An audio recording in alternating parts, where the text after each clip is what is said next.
3, 2, 1, and we're back. Okay, so in this podcast, we're actually going to revisit an old topic, but at the same time, I'm going to be talking about something that I feel like I didn't explain that well the first time around, because when I was doing this podcast, I was actually rigging an eel. So in this podcast, we're going to go over the basics of eeling.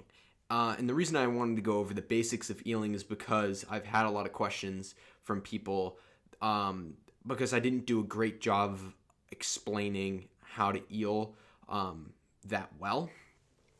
But before we get into that, I want to go over some stuff from last week that I was talking about. And so let's get into that first. Okay, so first things first, the other week, or actually 2 weeks ago now, I switched out the hooks on my Magnum Walker for inline singles, and so these are VMC inline single hooks, size 7 VMC inline single hooks. Hopefully you can see that on the camera.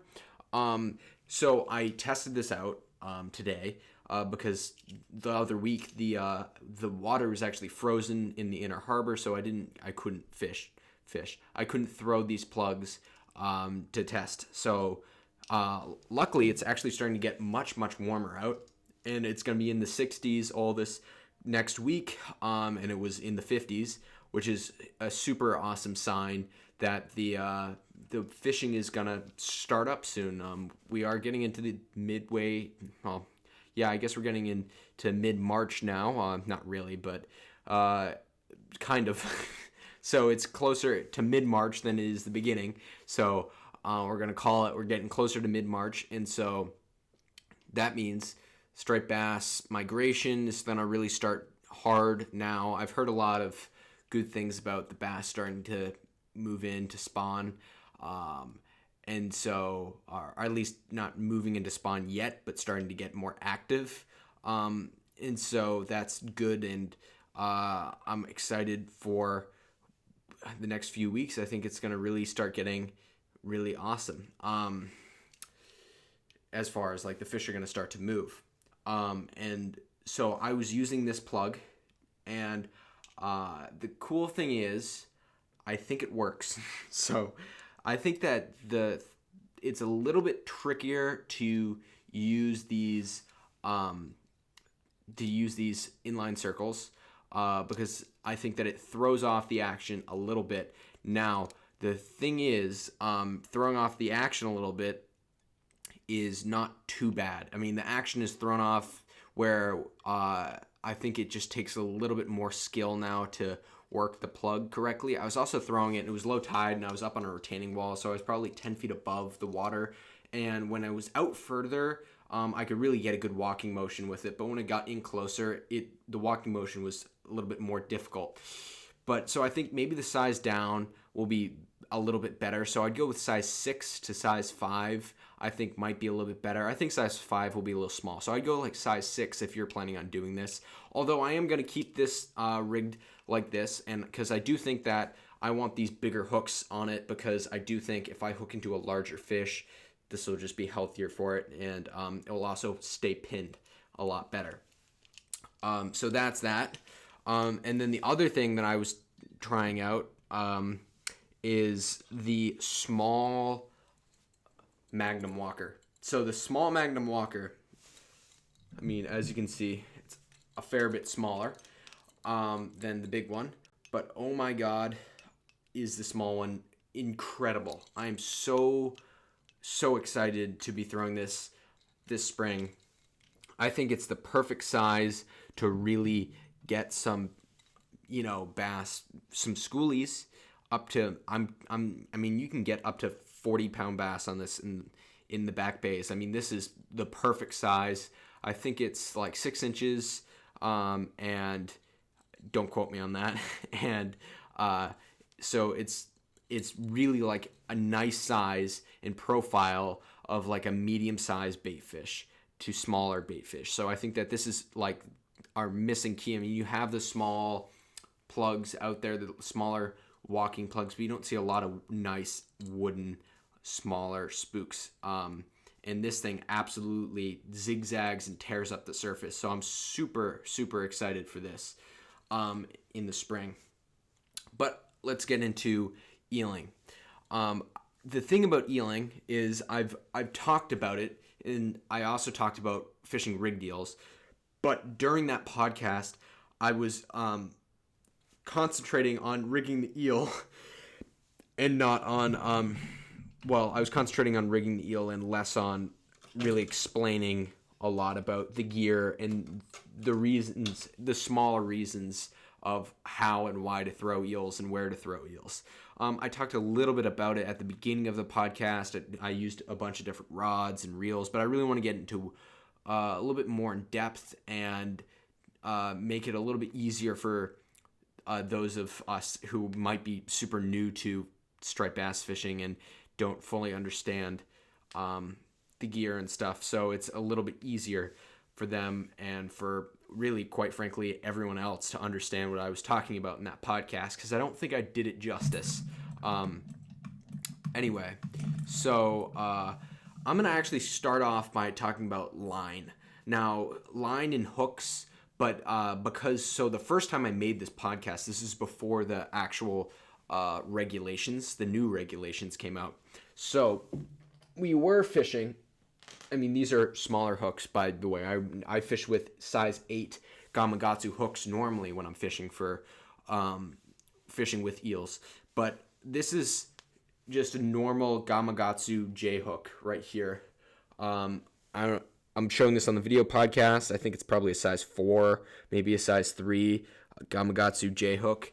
And I would use the Gamakatsu J hooks in the size 8 when I was fishing before the regulations came out, saying that we had to have inline circles. So this is an offset circle hook. I've used these in the past eeling before.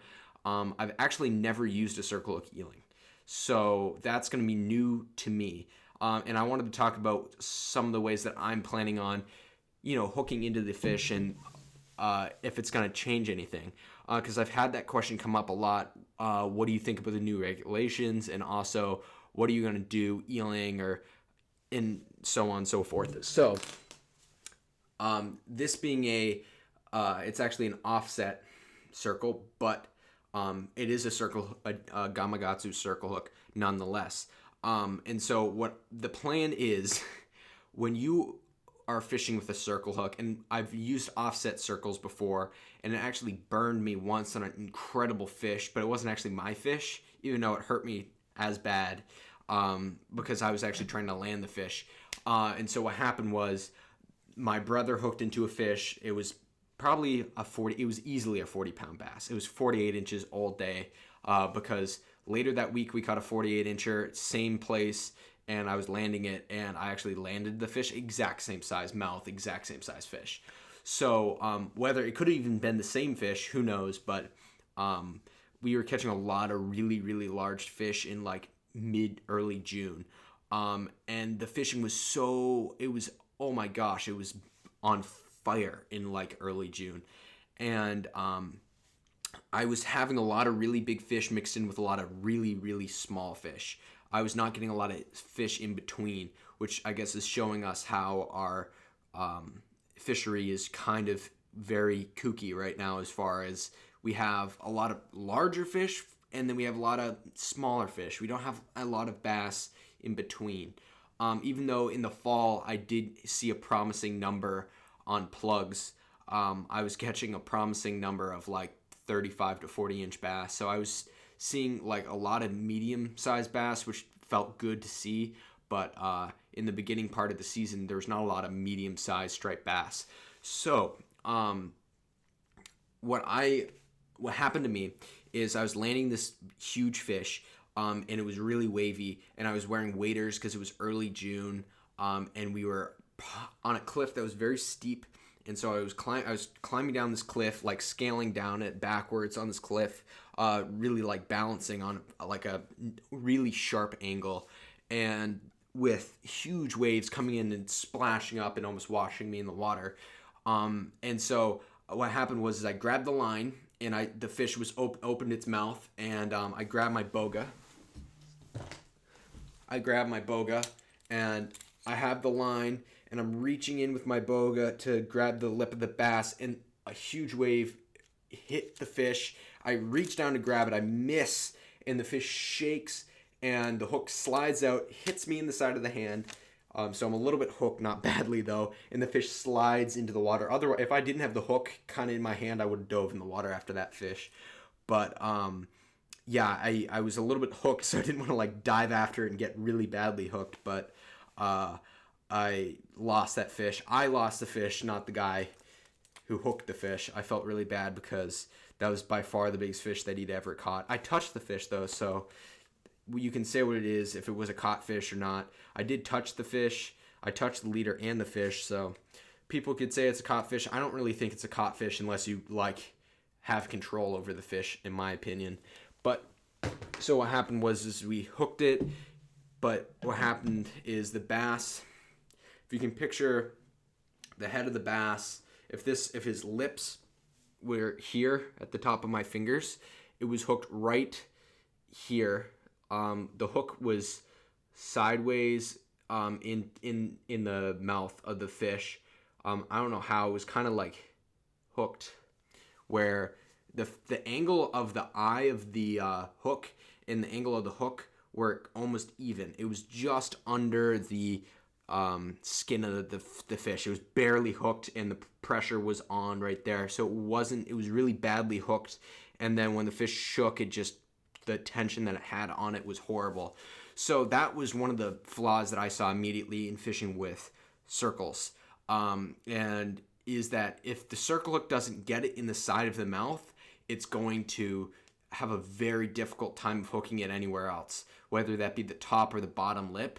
It has to get into this corner of the mouth for it to really hook in well. Or it has to go through and thread through the top of the lip and out the top, which is tough when you have a really giant, huge fish swallowing an eel. Now, a lot of people talk about hooking into fish and in them not really you have to feed the eel to the bass. If that's the case, the fish is small, because when I in my opinion, I caught probably 6 fish, maybe 7 that were over like 35 pounds, and almost all of them in one hit would swallow the eel all the way to the back of their throats. If you gave them any time, they would swallow the hook immediately. Like, it is instant. As soon as I would feel that tap, and I mean as soon as I would feel the bass eating the eel, which is one hard tap, it's trying to eat the eel, kill the eel. That's the one big first tap. I would hook it immediately, and even then, you get really close to the back of its stomach. So you need it was like instant when I would hook into the fish, and then it would go. And what I'm talking about is that those fish, I caught a handful more that were even bigger than that, and I have to tell you, there's one that got hooked so deep that I had to cut the line. So actually, there's 2 that one of them wasn't my fish, but there's one that swallowed the hook and we cut the line, and that was instant. And I'm talking about the fish is eating an eel that is 20 inches long easily, and it's swallowing it all the way down into its stomach in one hit.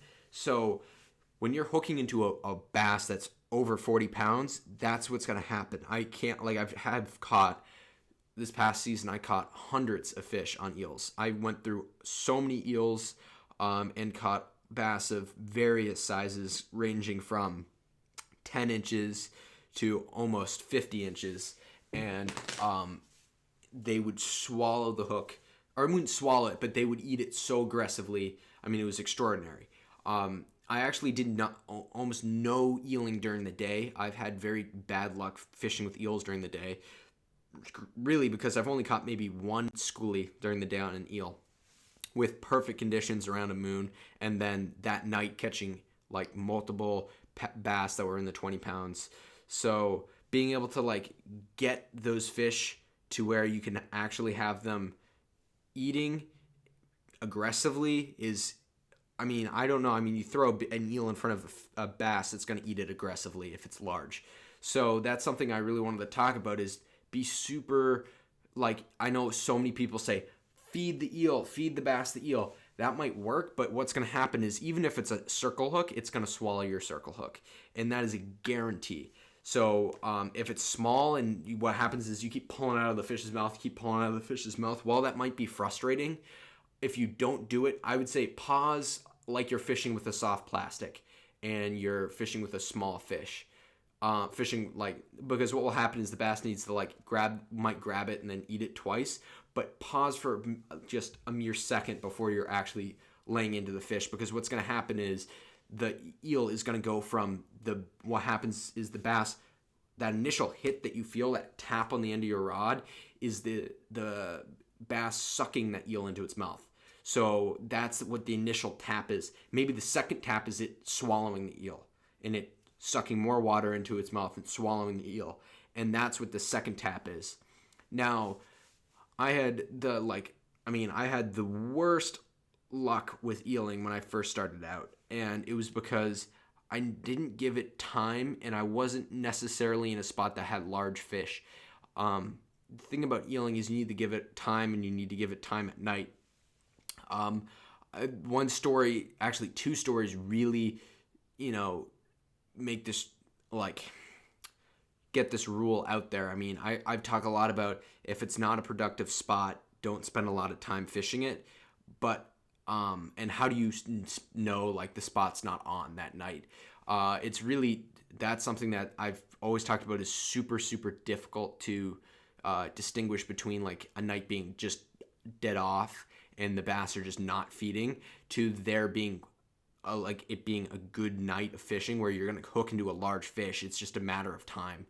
And that's what I think it's super difficult, and kind of something that I think comes with time. If you fish and you fish with eels, if you fish in general a lot, you can kind of have almost like a sixth sense that that the fish are there. It's just a matter of time. And when I bring people out, because I do like charters for people that very rarely, but I do them for people that I meet. And when I'm fishing with someone in a spot and I know it's going to be good, it just needs time, I'll tell them, I'll be like, this is what's going to happen. You fish with this eel. If a big fish sees it, it's going to eat it. So really, it's a matter of, we know there's a big fish that's going to swim through this spot. It's just a matter of time before that you get that eel in front of the fish. And what happens is, striped bass are a stage fish. So what happens is that fish will come into a spot and it will sit, and it will wait for bait to come to it. And it generally will wait where there's strong currents. And what I always talk about is with rips and with boulders, watching where, if a wave breaks on one side of a rock and the water washes around the side of the rock and flushes out the other side, you know that there's going to be a bass waiting where the water is getting flushed out. Because what happens is, if a bait fish gets pushed in by this wave, it's going to get swept out with the current of the wave sucking back out. So I talk a lot about, when you're looking for structure in rocks, you want to look for where that water is getting sucked back out. If you're looking for, if there's a sandbar and you have waves breaking over the sandbar, that rip where the water is getting sucked out, generally there'll be 2, or maybe you'll have one super long one. There'll be one in the middle where the water is getting sucked out from both sides. That's mint. And sometimes you'll be able to see that where the wave's breaking and where it rises up and then where it falls. And that's something that I really want to get much more into, which is fishing off of a sandy beach and learning way more about current, and way more about rips and sand, and why, a rip on the sand, exactly where that is. And not where it is necessarily, but where the bass are going to be sitting within the rips. And it was, to this day, I'm not the greatest at reading water. It always takes me a while to fully understand what direction the water is getting sucked out of an area. I have to really spend a lot of time in it, because I've taught myself how to read water, and I'm not very good at it. And the more I meet and talk to fishermen that are extremely experienced and have gone fish for many, many years, the more I talk to them and learn exactly what different waves and what different like current means and different tides mean for the bass to be staging, that has helped me so much more. And it's something that just every day that I'm spending online reading down like how to fish on a sandy beach, and just that's something that I need to get way better at, because I think that I'm fortunate to live in a spot that has pretty much every single like scenario for a striped bass. I'm talking about like for a surf fisherman, we have sandy beaches, we have rocks, we have estuaries. I mean, we have everything when it comes to like structure that you can target from shore, where I live. So I know all of those spots produce trophy bass, and I've only figured out one of them, and I haven't even figured out like fishing that one that well. So I still have years to go with that. But as far as trying to figure out structure where the bass are going to be set up, that's going to be very important when you're talking about, I'm going to place my eel up current. This eel is going to swim down. Granted, if it's a bigger eel, it will swim down faster. So you can keep all of this in mind. If it's a smaller eel, it's going to be swept across the surface. But there's been times where I'll have my eel, I'll cast it out, and it'll be pretty dead, and it will be sweeping across the surface, and the bass will just smash it right on the surface. And they weren't hitting it when it was down in the strike zone. But it's because they might have been looking up, because there's probably a little bunker or something on the surface, and the bass is looking up, and then it sees this eel just like slithering right across the surface, and it just comes up and smashes it on the surface like a topwater plug.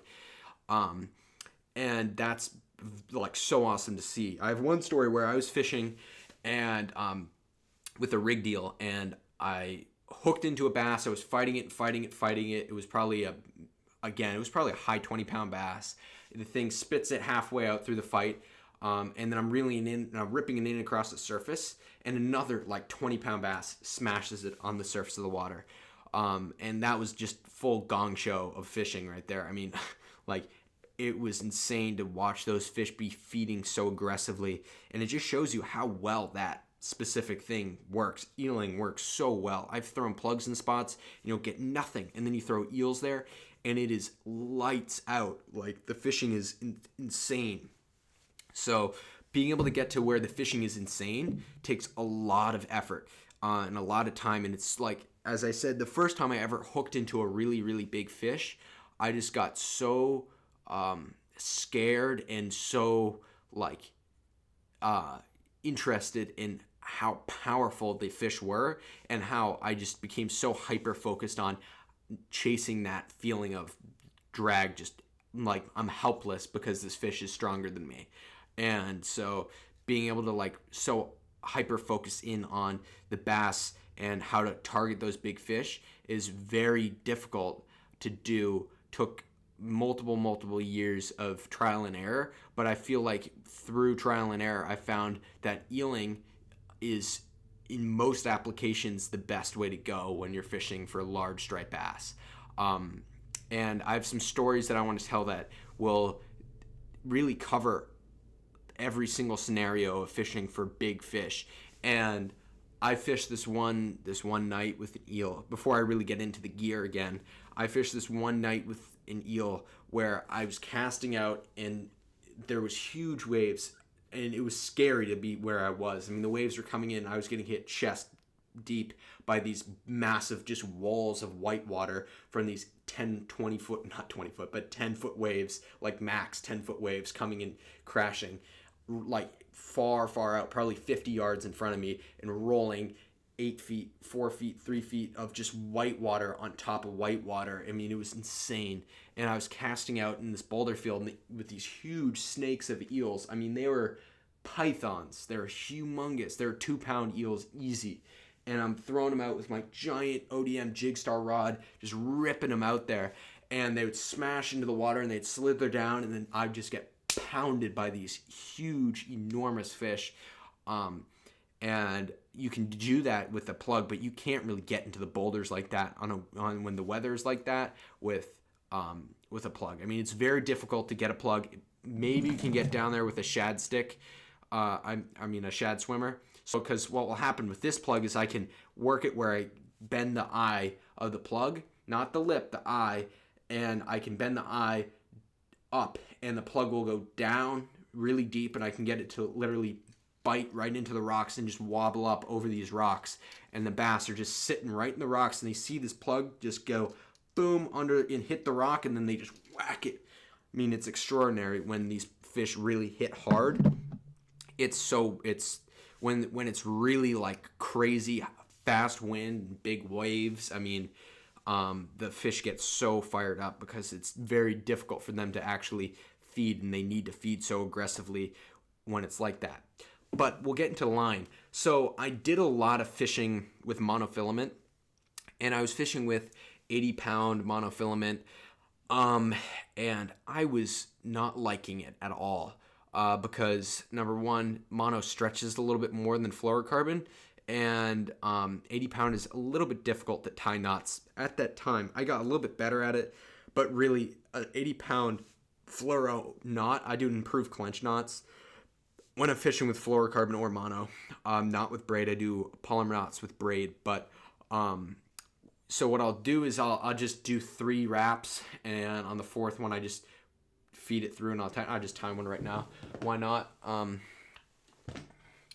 So what I do is so this is my 80-pound Blue Label Seagar. I actually posted a thing on my story at Striped Bass Hunt. I asked people, is this too heavy? And really, it's a 50-50 split is what I saw. People, 50% of people said that it was too heavy, and 50% of people said it wasn't.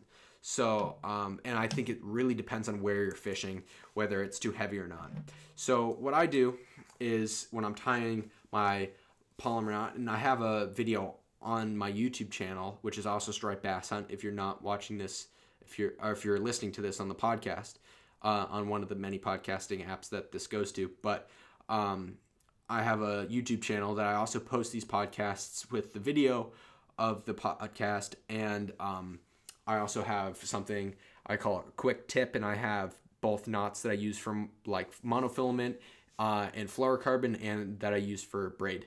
So, which are 2 different knots. So really what I do is I take my line, I wrap it 3 times, and then I feed it through on the 4th wrap around, and then back through. And then it's important when you're fishing, especially when you're tying knots, especially with heavy line, that you wet the line with like your spit, or if you're in the water, you can, if your hands are wet or whatever, as long as it's wet, the knot won't burn, and it will also tighten easier. So I wet the line, and then I just pull, and I pull on both sides, and then I'll bite the line. It's probably not good for my teeth, but I bite the tag end, and I pull with the tag end, and then I pull again, and that is a perfect knot. Hopefully you guys will be able to see this on the video podcast. I'm just showing it to the camera. That's a pretty much perfect knot right there. I don't know if you can tell, but it's like a perfect knot. And it's only 3 wraps, but I guarantee you that will not slip at all. That definitely will not slip. And if you are concerned about it slipping, cut a little bit longer tag end, and then use a lighter and mushroom the tip of the tag. And what will happen is it will just make a little bit fatter end, which will make it more difficult for it to slide through the knot, so for the knot to slip. So I'm just going to cut this. And the other good thing about fishing with fishing with fluorocarbon is more expensive, unfortunately, but it is much it's harder to see. It's much clearer in the water, and at night it's pretty much invisible, especially even if it's 80-pound test, it's pretty much invisible to the fish. Not that I think fish are line shy at all, and I fished with straight braid before. I actually caught my biggest fish ever with straight braid because I broke off, and the fishing was insane, and so I just straight tied on a new leader with my braided line, and they'll eat it. And also, I mean, look at these lips on these plugs. They're metal. No fish has a lip that's metal. So, like, say what you will about, like, fish being line shy. I just don't think it happens unless maybe you're in an estuary, and it gives you confidence to use lighter line. But again, I have a podcast where I talk about why you shouldn't be so focused on things that give you confidence, because confidence always kills you, and so does like the indecisiveness when fishing. It's best to just stick with something and fish it, although you do want to experiment when you need to. So I fish with 80-pound fluorocarbons when I'm in heavy structure, and that meaning if I'm fishing in a boulder field with super sharp granite rocks and barnacles and mussels and everything that easily like when braided line's super tight and a fish runs across it, it snaps really quickly. But when you have this Blue Label Seagar, which is the line that I fish with, it's more abrasion resistant than other fluorocarbons, and I think that it just has that extra protection against the fish, and against the rocks that the fish will take you into. Because if you think about it, a big fish is going to try to swim down into cover because it's getting pulled out of its, like, it feels you trying to pull it out of, like, cover, and it feels safe being deep in structure. So it's not necessarily that it knows that if I go into this structure I can break this line, because it has no concept of that. Really what it knows is I feel safer when I'm deep within these rocks and I'm just weaving in and out of these rocks, because it's going to be much more difficult for a predator to get me when I'm weaving in and out of these rocks than it is if I'm just swimming straight across the surface of the water. So when I'm using line, I want to use line that's super heavy. This gets me into my next thing. Really, at minimum, I use 50 fluorocarbon, but I only use 50 fluorocarbon if I'm fishing off of a sandy beach, or if I'm fishing in an estuary, or off of like a flat somewhere. I mean, I rarely use 50, and if I can get away with it, I'm going to be throwing 60. But I will also throw 60 to 70 in cover as well, in like deep structure. Just the reason I throw 80-pound like fluorocarbon is just matching my 80-pound Max Quattro Power Pro line that I have on my 275 VSX stall. So the reason that I use such heavy gear is because these fish are extraordinarily good at getting down into that structure really quick. With 2 swipes of their tail, they can get you, probably 80 yards. Not really, but they can get like at least 10 yards of line out with like 2 big swipes of a big fish's tail. I mean, it's extraordinary how far, like I said, like 80 yards, but I was thinking ahead, like when a big fish takes a run and it's going like as far as it can, I've had them go 80 yards. That's why I said 80, because that just popped into my head. Because when you are fighting this fish, it takes off, and it will take off, and it will pull 80 yards of line if you don't have your drag locked. And I mean locked. I never fish with light drag, because when you do it, really what happens is the bass will take you right into the rocks and it will snap you off instantly.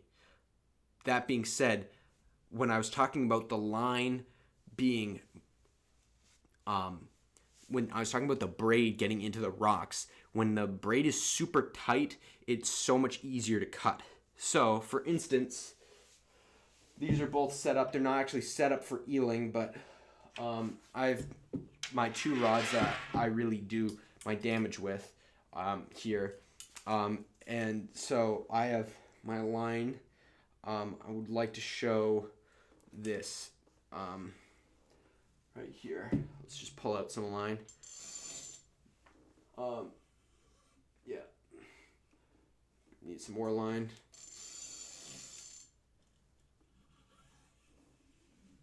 Okay. So, if you can imagine this. So, so this is 80-pound braided line right here. So when the braid is tight, so this is taut line, you can actually cut you can, ooh, that was an awful noise. When the braid is tight, you can cut it. So this is also 80-pound line, so this is extra hard to cut. But I'm just trying to put some tension on this line so I can cut off the leader that I have on here. Come on. So this is why I'm using 80-pound leader, because with anything less than that, if it's tight, it's going to be easy to cut. So I'm fishing with my 80-pound leader. When it's super taut, I can cut the line very easily. When it's not super taut, so say my line was a little bit looser, it's going to be way, way, way more difficult to cut. So if the line's looser and I try to cut it, it's not even making the line nicked or anything. Like, it's not fraying the line at all. Like, that's still pretty much 100%, 100% strength. But if it's super taut, when your drag is super tight and it goes across that rock, it's going to cut it every single time. So when you're fighting a really big fish and you feel your braid go into a rock, immediately loosen up your drag. Not so you have no pressure on the fish, but so you have still enough pressure to bend the tip of your rod down. So the fish, when it shakes its head, can't shake your hook, but so that you have enough pressure, or not enough pressure on it, that when the fish is in the rocks and it's rubbing up against the rocks, it's not going to fray your line and snap it under hard pressure. Where when you have a lot of pressure on the line, pulling out a little knife now, and what happens is you have a lot of pressure on the line and you go across a rock and it just cuts like that. This is just like a crappy little pocket knife, and it just sliced that like butter. So that shows you that using that heavier line, it's going to be a lot easier for it to cut. I'm actually just going to reel this in and put a rubber band around the reel here so that I can use this rod for a demonstration here. You see this on any other podcasts? I'm by myself and I can still do a demonstration. So for this scenario, we need to not break my rod. Okay, here we go. Let's just get this down here. It's going to be very interesting here. So we're going to get into some rods and reels right now. Let's get into some rods and reels. So probably the rod, and I posted, again, this is another post I did on my Instagram the other day. The rod that did the most damage for me last season was GSB Skinner rod. And I had so many questions about, like, this rod and people saying, like, oh, did I buy this rod because of John Skinner and his videos and everything? Or do I even know who John Skinner is and everything like that? So the reason I bought this rod in particular is it's super, it's the fishing that I do, this rod was built for. Like, fishing for bass that are in, that not necessarily you want to have a huge heavy rod for, but you can still throw eels and it still has a backbone to pull the fish out of rocks. And it matched perfectly with my 200 VSX Van Staal. The thing is, this is, like, in my opinion, one of the best weights for like fishing medium-sized eels. So I'm talking about eels that are between 10 to maybe 18 inches. That's like, and even less. I mean, I guess you could fish like a 5 shoestring size eel, 5-inch like shoelace eel, like super small eel, all the way up to like a 18-inch eel. That's like what I would fish on this setup. And the reason for that being, and I was going to go into this, is when you're fishing for striped bass with eels, you want it to be able to grab the end of your line and the top of your rod to take in the flex of the fish, or taking the eel, when the bass is taking in the eel, when the bass is taking in the eel, the rod will be able to absorb that very gently. So if I'm just going to take this leader off here. So let's see if I can do this by myself here. Let's put this over here. Okay. So I'm a bass, and this will be much easier to see if you're watching the podcast. So I'm a bass, and this is my eel right here. I grab the eel. I'm pulling, and the rod is flexing, and it's actually going down, but the rod in theory will be flexing, and I'm not really feeling it, but then I still have a bend on my rod, and I can still take the eel without really feeling this rod. Where if I have, if I have an ODM Jigstar rod and I'm a bass trying to take this eel, I can feel this immediately. I can feel the pressure of this rod when I flex it. This is only the top half, but there's no give to this. Like, I can immediately feel the flex of the rod if I'm a bass trying to take the eel, where in this scenario, I don't really feel it, but then I get the pressure. So another rod that I use or I'm going to be using next season, got it at the end of this season, but another rod that I'm super excited to eel with, and I talked about, is the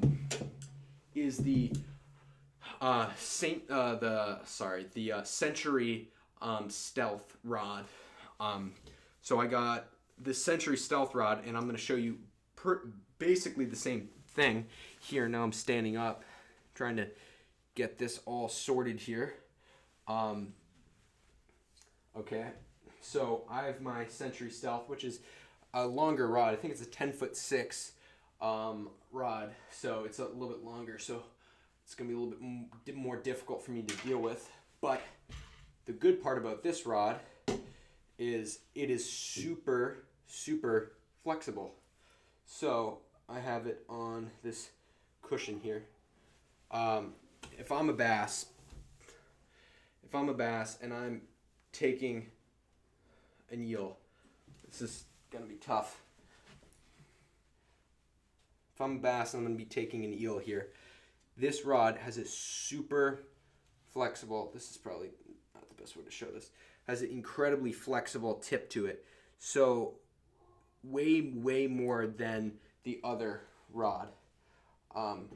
It's kind of hard to see here, I guess, because I'm not really able to show this, but the tip of this rod is way, way more flexible and so much easier to fish with, because it's also a much longer rod.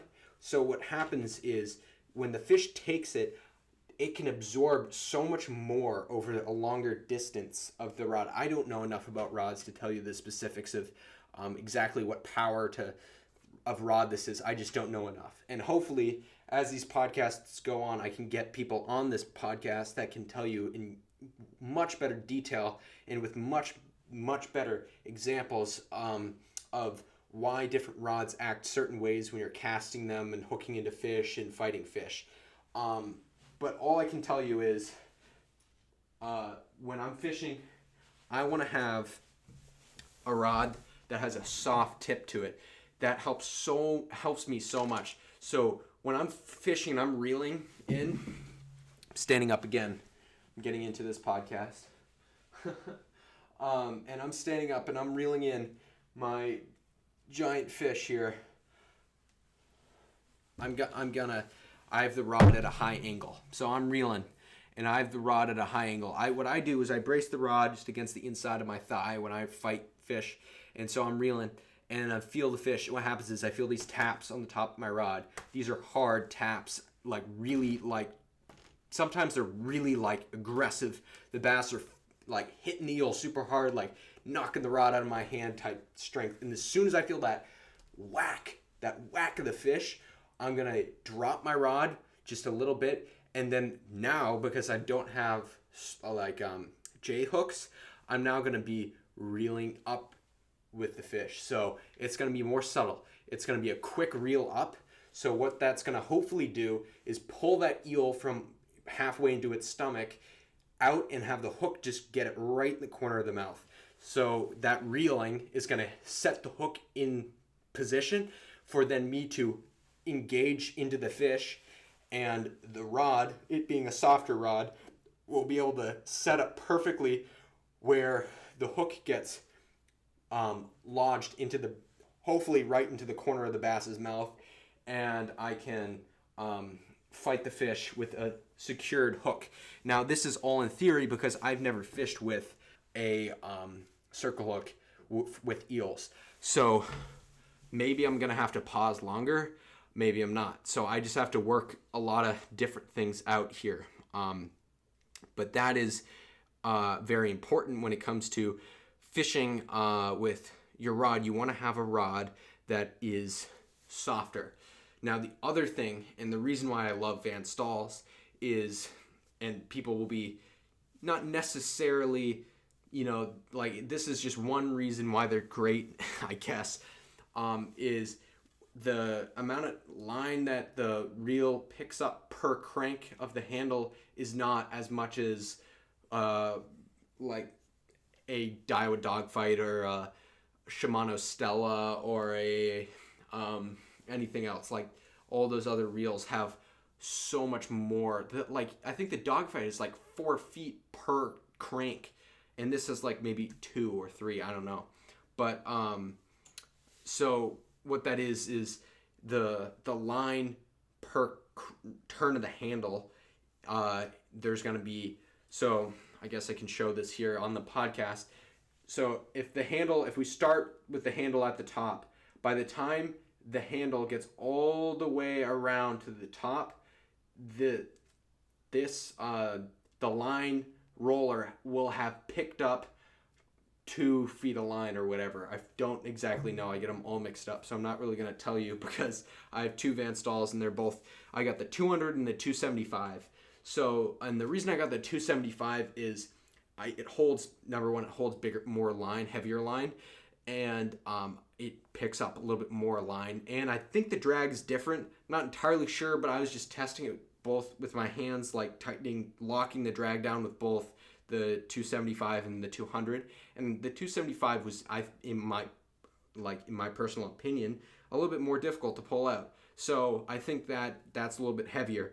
Again, I couldn't for the life of me figure out the actual drag on either of the Van Stahls, like how much drag they give. And I looked pretty hard to find it. So if any of you know, comment below the exact amount of pounds of drag you get with the 200, 250, and 275 Van Stahl VSX. Because I'm legitimately curious about this because having fished the Van Stahls pretty much exclusively, I locked my drag down, would love to know exactly how much. I guess I could figure it out, but I'm too lazy to go into get some sort of a scale and pull and see. You know what? I'll do that one podcast, or before a podcast, I'll go figure out the exact amount of drag that the Van Stahl 200 and the Van Stahl 275 have, and I will report back in the next podcast. That will be my mission, my homework, I guess, for the next podcast. But the reels have not as much line pickup, so you don't have to be reeling super, creeping it.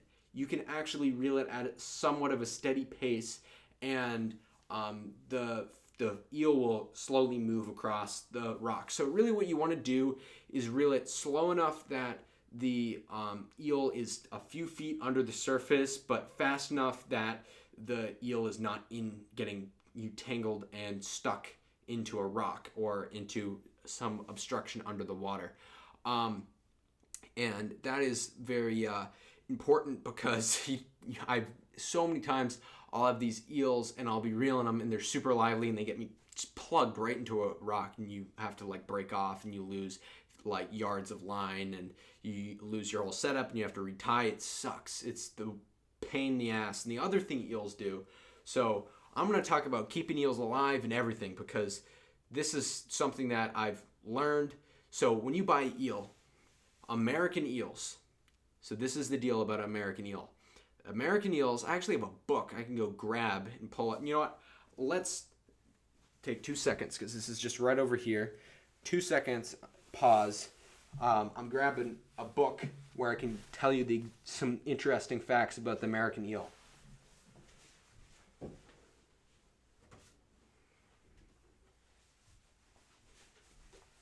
Okay, we're back.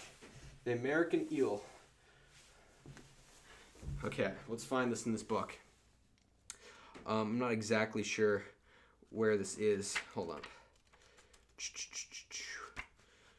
We're looking at the Peterson's Field Guide of freshwater eels, freshwater fish. And if you didn't know, the American eel, which is the eel that, here we go, it's right at the beginning of this book.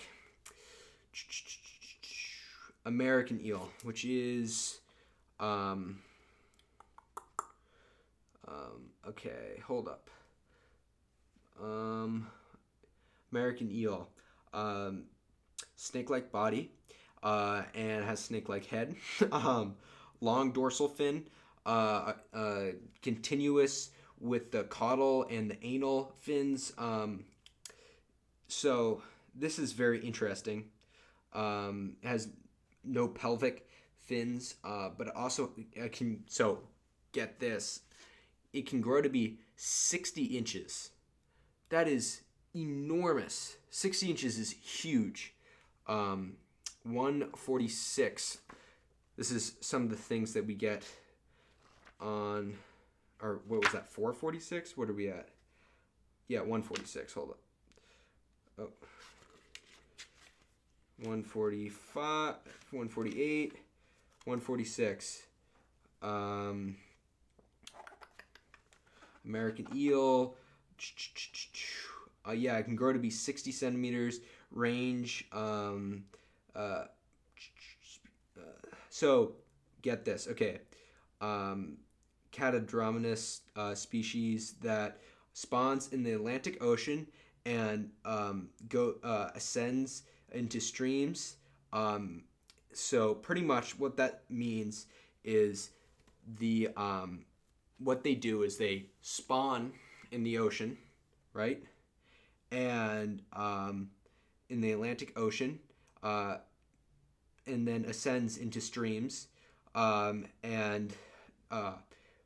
yeah. So that's what the fish does. The eel goes. It lives in. I've caught them in ponds with nets when you, like, in science class, if you ever go to like a vernal pond or like a pond system and you're like scraping around in the muck in the ponds, you'll find the American eels. They're not that common, but you'll find them, and they'll be pretty big eels. They're not huge generally when you're finding them, but they can be pretty large, and you'll find them in ponds and in up estuaries.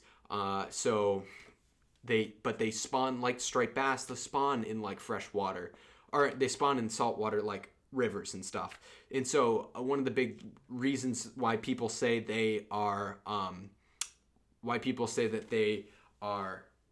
the striped bass love eating them, is because they spawn in the same areas as the striped bass do. So they believe that the eels will actually eat the eggs of the striped bass, and the striped bass are kind of programmed to kill the eels and eat them because they are a predator of their spawn. So that's pretty interesting. Habitat, usually in permanent streams with continuous flow. Hides during daylight in undercut banks and deep pools near logs and boulders. So if you're ever trying to catch your own eels, which I've been trying to do for years because eels are way too expensive at stores, that's that's I guess where they live and how to catch them. So I'm gonna try very hard next season to catch my own eels, and I'll keep you guys posted on how that goes. So that's a little facts about the eel, because eels are pretty interesting in among themselves. I'm also pretty sure that they're pretty rare at this point. I think people are eating them, and they're not like super common. So I think that they're like eel farms, and then or they catch them in Maine or something like that. I don't know. I don't want to get into stuff that I don't really understand. But that's my little spiel about the eel itself. And I kind of lost my train of thought exactly what I was gonna talk about as far as the line and stuff. So we have 50-pound. I fish with like two types of line. On this reel, I have 50-pound super slick just for casting distance. Because I also love this for like a smaller topwater plugs, like little Pumbaa pencils or and like Big Eyes. The little Big Eyes are great on this plug. So that's why I really like using 50-pound on this with this little bit smaller Van Staal. So if I am fishing in estuaries and stuff and off of sandy beaches, I'll go with this. Although, I mean, it held up in the surf and in the rocks, but I caught a good amount of huge, like 40-pound bass. And I caught so many big 40-pound bass, I was like, I can't be having these fish take off and pull 80 yards of line on me in some current. I need to be able to stop them because each foot of line that they pull out, you are so screwed. Because, I mean, you get 80 yards. That's so far. That is so far. And what happens is that each yard they go is more surface area for them to get into like boulders, and it is much more difficult to stop the fish when you get them into the boulder fields and they're not that's bad. It's really bad. You don't want them to get into the rocks because then obviously you damage your line, you snap your line. It also makes the fight way more tricky, and it can also make the fight a lot longer. I mean, I fought one fish where they got me right because I hooked up right next to a boulder. As soon as it dropped in the water, it was hooked up, and it got me right behind this boulder. I probably fought it for 15 minutes behind this boulder, just with super light drag, just trying to get it out from this rock. I finally did and landed it. It was like a 35, 36-inch bass, but it got me right behind the rock. So it was a pretty difficult scenario to trying to land that fish, and it was hard. And I didn't like it because it was way too long for that fish to I don't like fighting fish very long. So if I can spend a little extra money, get a little bit bigger of a reel, and be able to fight a fish harder and faster, I think that that's a lot better for the fish to be much fresher going into the water after the fight. So we've gone over line, we've gone over rods.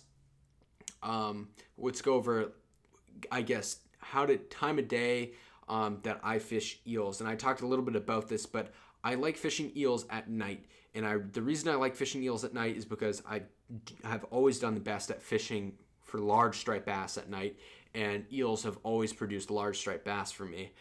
So I'm gonna fish at night, and I really like sunset through the first probably 5 hours of dark. So I fish probably for like 5 hours from right at sunset through probably 1, 2 in the morning, and then I like sunrise again. But pretty much after 2 in the morning, it's a wash because it's not really going to change. If the conditions are good, they're going to be great for the rest of until probably 3, because that's when it starts getting bright again. And then once it starts getting brighter again, right around 3, that's a good time to start as well. Like you start at like 1 or 2, and you fish until like 7, and that in the morning, and that's great because you get that whole spectrum of the light just starting to creep in, and sometimes that can trigger a bite, and that can be really fun too. And I've caught a lot of my biggest fish just right at sunset. A lot of those 40-pounders that I got this season were right at sunset. And I can guarantee you, I got this comment once. I had this comment the other day on a post, and it was like nice. It said not to like argue with like people on the internet because it's just at this point like why. But it said none of those are all nice fish, but none of them are 40 pounds. And I'm 6'3", and I'm holding up one of these fish, and it's going from my feet to halfway up my chest to like right here. So I'm not going to say anything, but that's a big fish. That was 49 inches. And if you're telling me a 49-inch bass is not even 40 pounds, then I don't even know what to say to you anymore. But, when you get a fish that big, that's getting closer to 50 than it is 40. Even to this day, we didn't get a full perfect weight on that. It was super, again, I talked about in the other podcast, I was looking at this video again because it drove me crazy because I actually never got to see how much this fish weighed. When I held it up on the boga, the thing was around the other side, and it was so heavy that I was holding it up with two hands and I couldn't adjust the scale. So I never got to see how heavy it was. But when we looked back at the video, it was 40 or 50 pounds. It was right in between it, and he said 40, and I have no idea. I have absolutely no idea because the camera guy that I was fishing with actually doesn't fish. So he's just there to take video, and he doesn't really know how to read the boga, but who knows? So we're calling that a mid 40 pounder, 40 to mid 40 pounder, and it was 49 inches. I got the length of it. It was a beautiful, beautiful fish.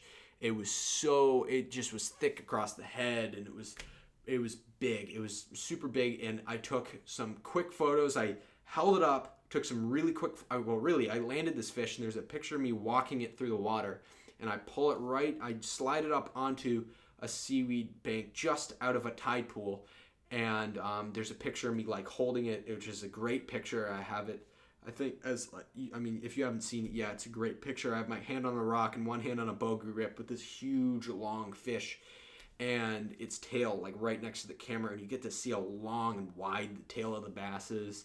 And I did that, and I just held it up for these few pictures, and these are some, I couldn't even hold that fish out. It was so heavy. I had to brace it on my knee. It was so heavy. And I've caught some heavy fish. That was definitely my biggest bass of the year, and it was a big fish. And it pulled a lot of line, and we were fortunate to have somebody there taking pictures and ready to take pictures, because for me, the most important thing is the health of the fish. So when I'm holding up this fish, I don't really care, but if I can get a blurry picture out of it, I'm happy. But the fact that he was on the ball and we could get a handful of pictures and some video of me weighing it was really awesome. And we got it probably back in the water in under 2 minutes. And it was in a tide pool when we weren't taking pictures with water getting washed in with waves. So I feel like I handled that fish well, and I was able to release that fish, and it kicked off in maybe 3 seconds of it being placed back into the water. And there's a picture, and I've never really posted this picture because he got the picture of me right after I hit the tail of the fish was swimming away, so I just hit the tail of the fish, and it just soaked me with water, and I'm stepping back, and there's a wave of water coming at my face because that fish doused me after it kicked off. It was perfectly fine, and you cannot tell me that fish died because it was hooked right in the top of its mouth, and I fought it, and I landed it probably under 2 minutes. It was probably right around 2 minutes, just a bit under, but it was a huge fish, and it was in current and huge surf, and it fought really hard, but I landed it pretty quick. But now with this bigger reel, I'm hoping to land some fish much quicker, which should be good. So anyway, I hope you guys enjoyed this podcast, and I hope it cleared up a little bit about eeling, even though a little bit of this would have been repeat. I hope that this clarified cleared up a little bit. I guess I want to talk a little bit more about the moon. I've done it so much. New moon is fantastic for eeling. Full moon is fantastic for eeling. Fish at night.